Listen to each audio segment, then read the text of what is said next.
Proximité, fraîcheur, prix bas. À votre service tous les jours.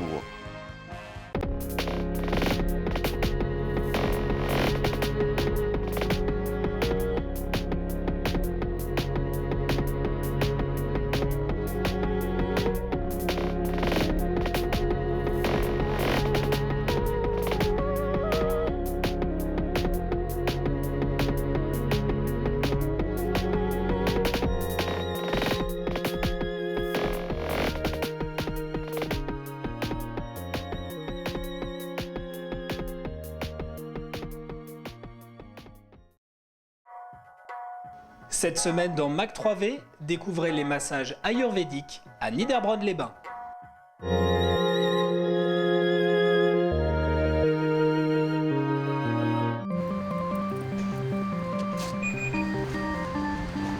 Oui. Oui, c'est Nicolas. Bonjour, premier étage à droite.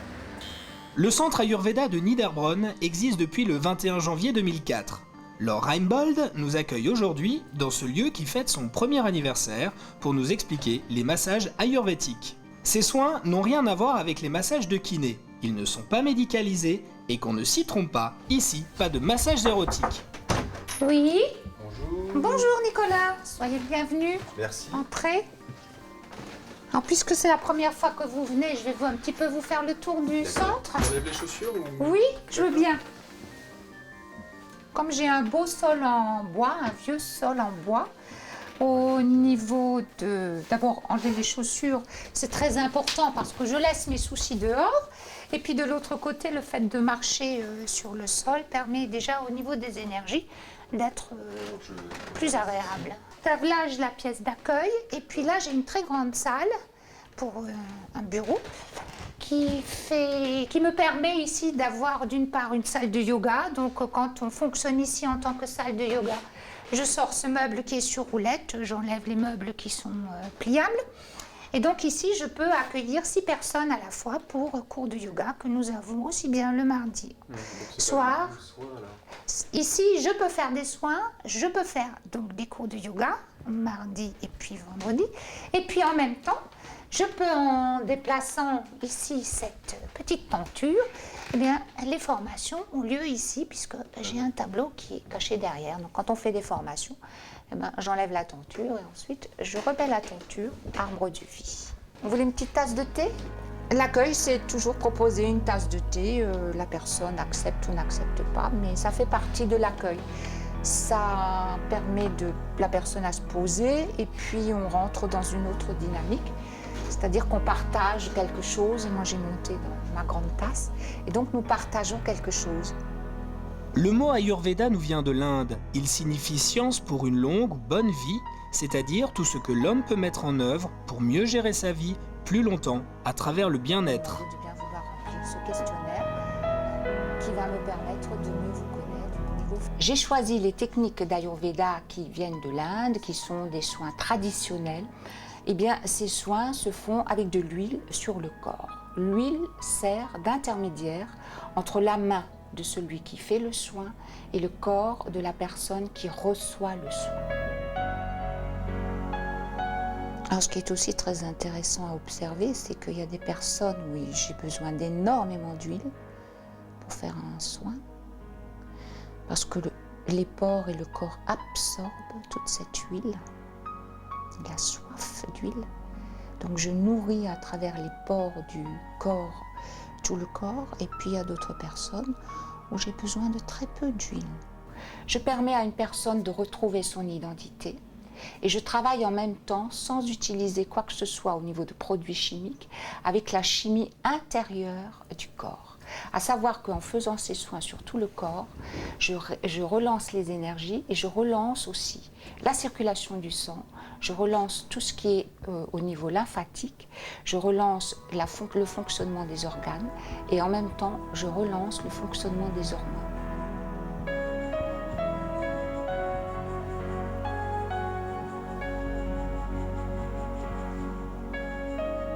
Donc évidemment, si une personne vient qu'elle a le torticolis, je ne vais pas toucher là beaucoup. La seule chose que je vais peut-être faire, c'est mettre ma main pour la détendre, mais je ne vais certainement pas la triturer comme ça. Je peux recevoir, et je reçois, des personnes qui ont des difficultés à se déplacer. Car là aussi, les soins ayurvédiques peuvent soulager. Je ne suis pas quelqu'un qui guérit, ce n'est pas du tout mon travail, mais j'accompagne les gens dans des difficultés physiques qui peuvent correspondre à des difficultés psychiques. C'est pourquoi on parle aussi quelquefois de travail psychocorporel. Et je peux aussi accompagner des personnes qui sont dans des difficultés affectives. Et c'est une des raisons pourquoi j'ai choisi l'Ayurveda. Car en Ayurveda, comme dans d'autres médecines orientales, on parle bien de 5 éléments. De la terre, du feu, de l'eau. Mais ensuite, dans d'autres techniques, on va parler du bois et du métal. Et dans l'Ayurveda, on va parler de l'air. Or, l'air, j'en ai besoin. C'est la première chose que je dois faire en naissant, respirer. Et je vais partir avec le dernier souffle. Alors, je vous ai préparé un petit questionnaire que je vous demanderai de remplir, parce que ça va me permettre un petit peu de vous connaître au niveau physique et de vos difficultés au niveau physique, pour que je ne risque pas de vous faire mal. Donc sur ce papier, je demande est-ce qu'il y a eu des interventions chirurgicales. Je demande si actuellement il y a un traitement au niveau médical, si oui, lequel. Je demande s'il y a des allergies. Je demande également s'il y a des maladies qui sont contagieuses. Parce qu'il faut que je fasse très attention quand je touche quelqu'un de ne pas moi-même attraper quelque chose que je risque de donner à d'autres. Donc c'est ça le but de ce questionnaire.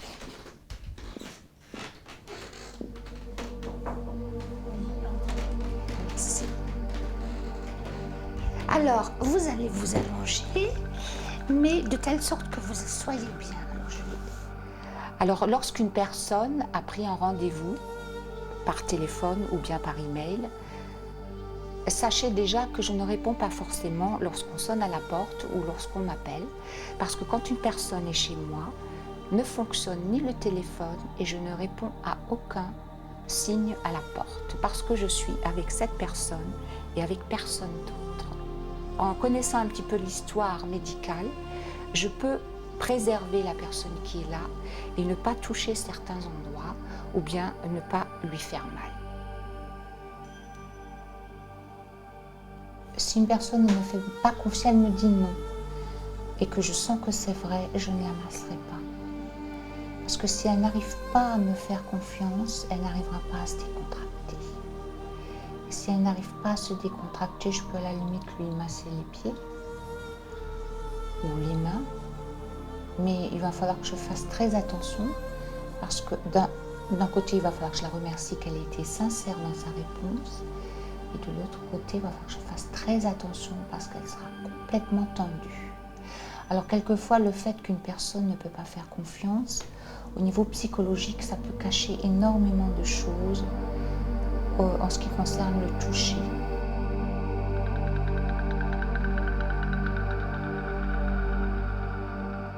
Il arrive que la personne, quand elle vient la première fois, ne supportera pas plus qu'une demi-heure de soin, parce qu'elle n'a pas l'habitude d'être touchée des manières avec lesquelles nous travaillons en Ayurveda. Il faut savoir aussi que quand je travaille avec l'huile, je travaille toujours avec l'huile, eh bien la personne ne va pas baigner dans l'huile, ce qui fait qu'elle va repartir, mais ses habits ne seront pas complètement imbibés d'huile lorsqu'elle va partir. Et enfin, dernière chose, une fois que j'ai terminé le soin, la personne va pouvoir se reposer le temps qu'elle veut avant de repartir.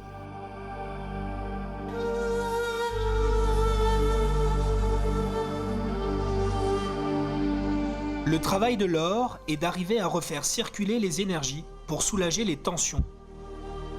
On sait aujourd'hui que chaque tension ou chaque nœud énergétique dans mon corps correspond à quelque chose qui se passe ou dans ma tête, dans le psychique, dans le mental, ou qui se passe dans mon cœur.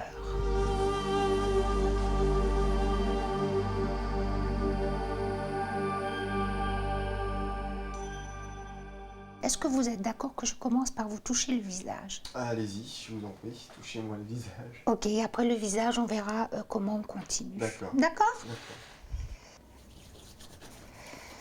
Donc je chauffe mes mains et en même temps je chauffe l'huile. Et donc je vous signale que je vais commencer. Alors si vous pouvez fermer les yeux. Alors en Ayurveda on travaille beaucoup le nez. Pourquoi? Sur le nez j'ai tous les points énergétiques qui correspondent à la colonne vertébrale. Et en même temps, en dégageant le nez, je dégage aussi la respiration, l'élément air. Mais s'il y a quoi que ce soit de désagréable pendant que je travaille, vous le dites tout de suite. Oh, c'est très bien. Ouais. Vous êtes en train de faire connaissance avec mes mains, avec les différentes pressions que je peux donner.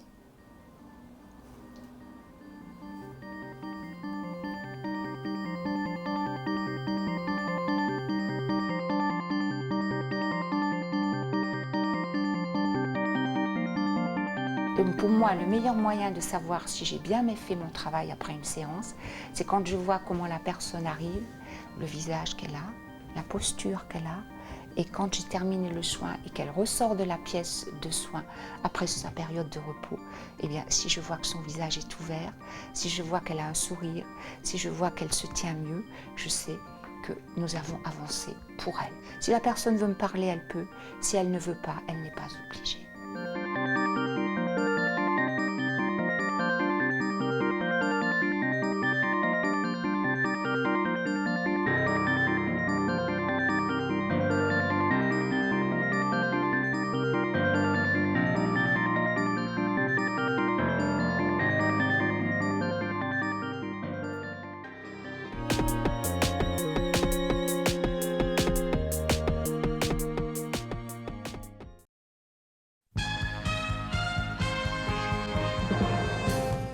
Proximité, fraîcheur, prix bas.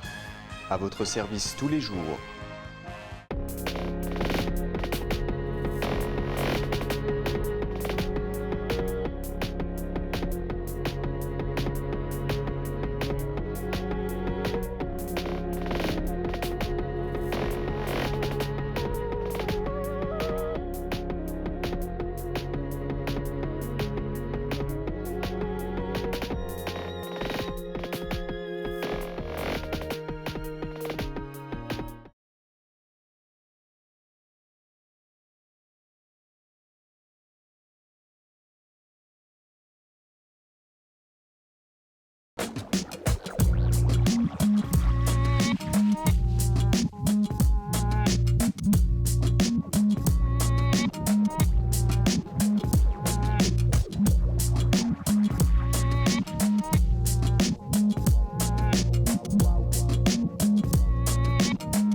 Dans Info Hebdo cette semaine, découvrez le début des répétitions du spectacle d'été Amélie de Berkheim, mais tout de suite, la remise des prix du jeu concours de Noël à Reichshofen.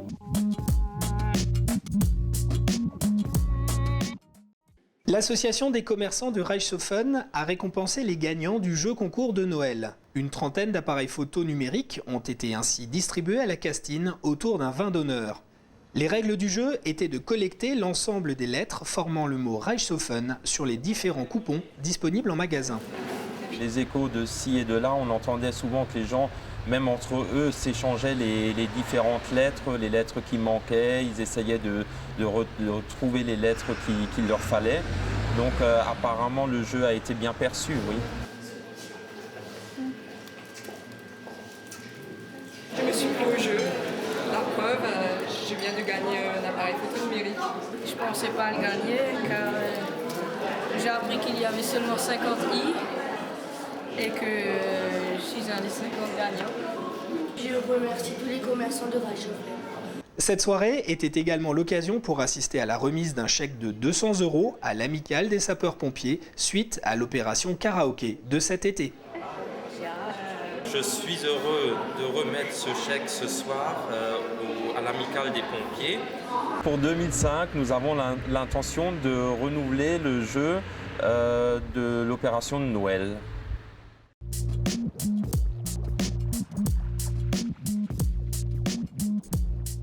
Nous aurons des musiciens sur scène aussi.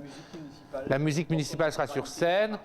Après l'énorme succès du Maître des Forges en 2003, l'équipe de Reichshofen Animation prépare les nouvelles répétitions du grand spectacle d'été Amélie de Berkheim. Ce spectacle se déroulera du 1er au 5 juillet 2005 au parc du château de Dietrich à Reichshofen. Ce qui permettra aux gens de les lire avant de se positionner. Les répétitions ont commencé cette semaine et les comédiens font connaissance avec la mise en scène qui s'élabore peu à peu. C'est encore moi qui déciderai qui joue quoi, mais par contre ça vous permettra de savoir où on va.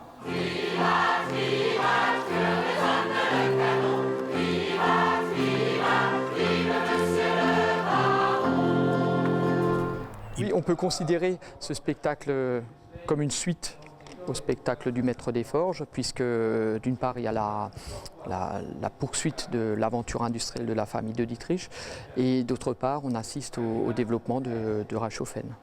Et chronologiquement également c'est la suite, puisque le spectacle Maître des Forges se déroulait entre 1760 et 1790. Et là, nous parlerons d'une époque plus récente, c'est-à-dire 1800 à 1860. Il fallait placer l'intrigue, parler déjà de l'héroïne du spectacle, qui est Amélie de Berkheim, et d'autre part également parler de ses qualités qui étaient à la fois des qualités de femme, de cœur, puisqu'elle a fait beaucoup d'œuvres sociales, notamment par la mise en place de mutuelles et de caisses de secours. Et d'autre part, on parle du fer, le fer qui était à l'origine du développement de la société de Dietrich. L'intrigue du spectacle à venir, on va vers le 19e siècle, on est à la fin de la Révolution. Les entreprises de Dietrich de l'époque, en tout cas, sont à l'abandon presque et ont presque disparu du fait de la Révolution. Et une femme arrive, elle s'appelle Amélie de Berkheim, elle est de famille avec les deux Dietrich. Et par fougue, par ténacité, par volonté, parce que c'est dur pour une femme à l'époque de reprendre les choses en main, elle va redresser, remonter cette entreprise et surtout elle va lui donner un nouvel élan parce que de nouvelles techniques arrivent. Ça c'est la trame du spectacle. Par contre, nous allons nous permettre d'aller brosser toute l'histoire de l'époque, que ce soit les guerres napoléoniennes et cette époque-là, que ce soit la vie des paysans des environs, que ce soit la vie des gens de Reichshofen et toutes les petites anecdotes, les petites histoires qui finalement font la grande histoire. Il n'y a pas de nombre définitif, il n'y a pas de nombre inscrit. Plus on est de fous, plus on rit, tout bêtement. C'est vrai qu'on a un tout petit déficit, comme beaucoup de fois sur ce genre de spectacle de grande envergure, en hommes. Il nous faudrait quelques hommes supplémentaires pour rééquilibrer la présence féminine. C'est vrai qu'on va être très très nombreux sur scène, parce que si on prend en compte les danseurs, danseuses, les choristes, la musique et les comédiens, on devrait approcher les 300 personnes sur scène. Donc ça fait un nombre assez important. Mais c'est vrai que si on a plus, c'est pas un problème, on les accueille avec grande joie et puis c'est quelque chose de convivial, une aventure humaine à vivre tous ensemble, donc venez nombreux.